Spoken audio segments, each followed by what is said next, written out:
We begin in California, where on Tuesday, voters will decide whether to move forward with plans to redraw the state's congressional maps in a move to counter Republican gerrymandering efforts elsewhere ahead of the 2026 midterms.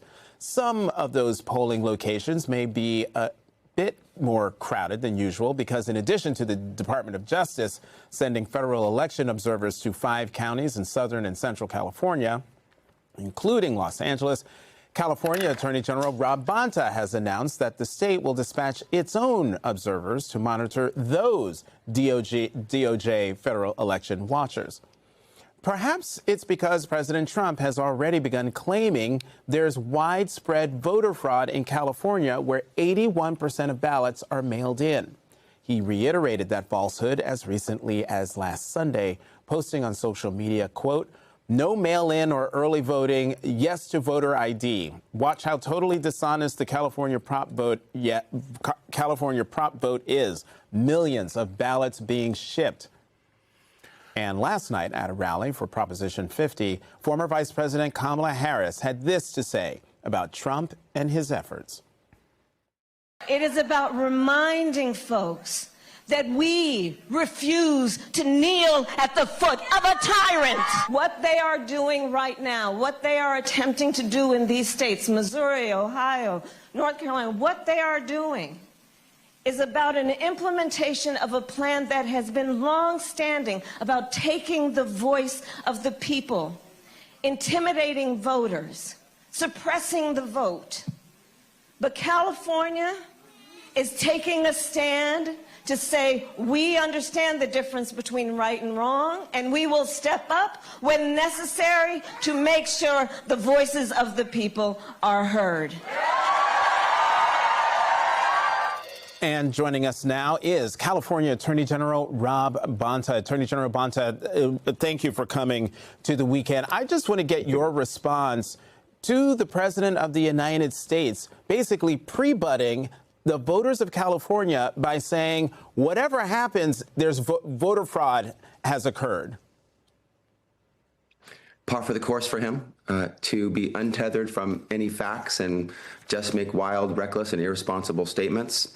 It is dangerous and damaging, and it is a potential precursor of what's to come to try to attack the elections in California, which are safe, secure, they're reliable, they're accurate.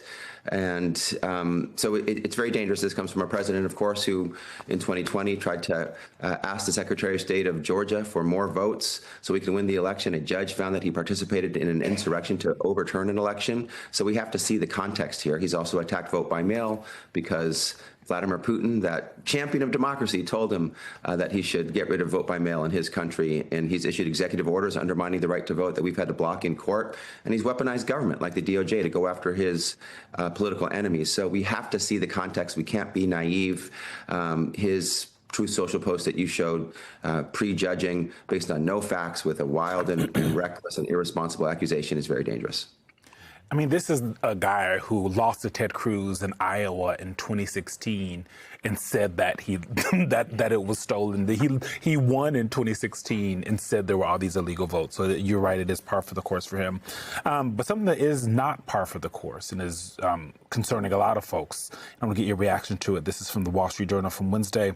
Pentagon orders National Guard to establish quick reaction forces for civil unrest and riots. I'm going to read this to you. The Pentagon has ordered the National Guard to create quick reaction forces in every state and territory by January that are trained and equipped to respond to riots and civil unrest within the U.S., according to internal Defense Department memos. The riot control units are a major shift for the Pentagon, underscoring the Trump administration's push to directly involve the military in responding to protests and other domestic missions that have been off limits except in emergencies. What's your reaction to the President of the United States and the Defense Department creating a force that it seems like a military force that will be used against American citizens simply doing the thing that they are told they're allowed to do, which is exercise their First Amendment rights? Yeah, I mean, that unfortunately is more of the same as well, although a very dangerous escalation. This is an administration that manufactures and invents the facts that are convenient to them that they believe will justify the thing they already want to do, which is to deploy the National Guard and the military into American cities, to militarize American cities. Trump is treating the National Guard like the Royal Guard, like his personal traveling army that he can deploy where he wants, when he wants, for whatever reason he wants, or no reason at all, for as long as he wants, without any judicial review. That's what he thinks he can do.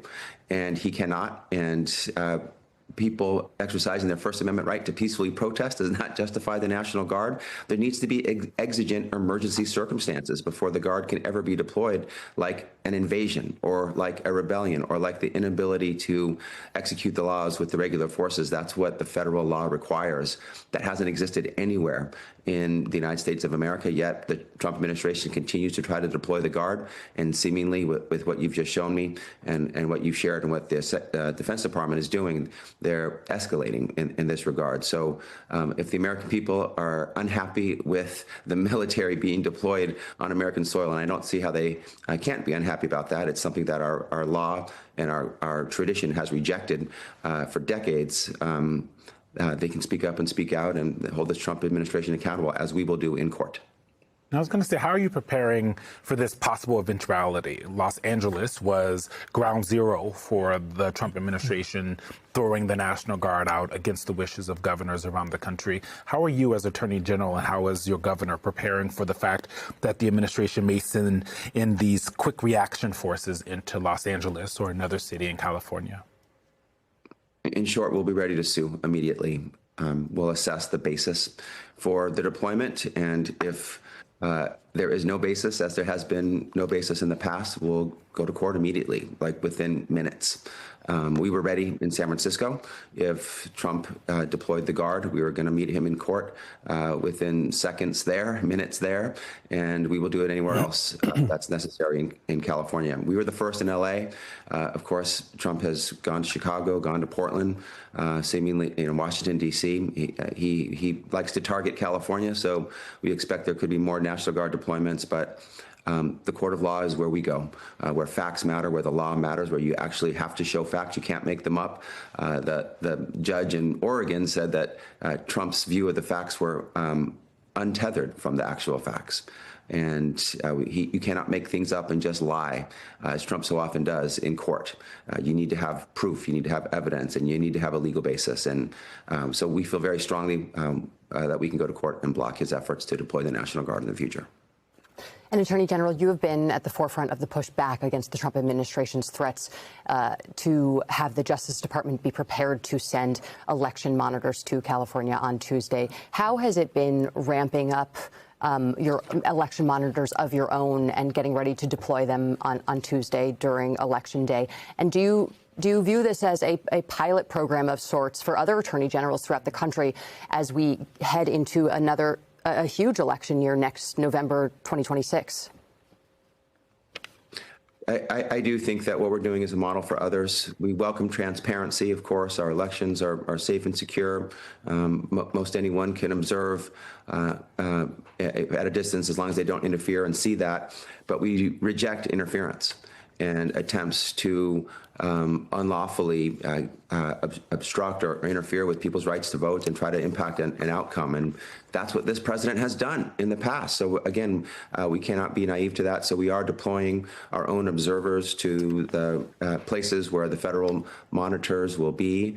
And we will be making sure that they stay in their lane, that they do the things that they can do, which is essentially stand back, be quiet, observe, and that's it. The same as any member of the public. But they can't try to intimidate voters. They can't physically touch the election equipment. They can't interfere. And this seems to be a potential foreshadowing of what might happen in the future. So it's important to hold this administration accountable. They are repeat offenders. They break the law regularly. They victimize the American people. They undermine our institutions like our elections. And we're going to make sure we have our own observers watching them to make sure they stay in their lane.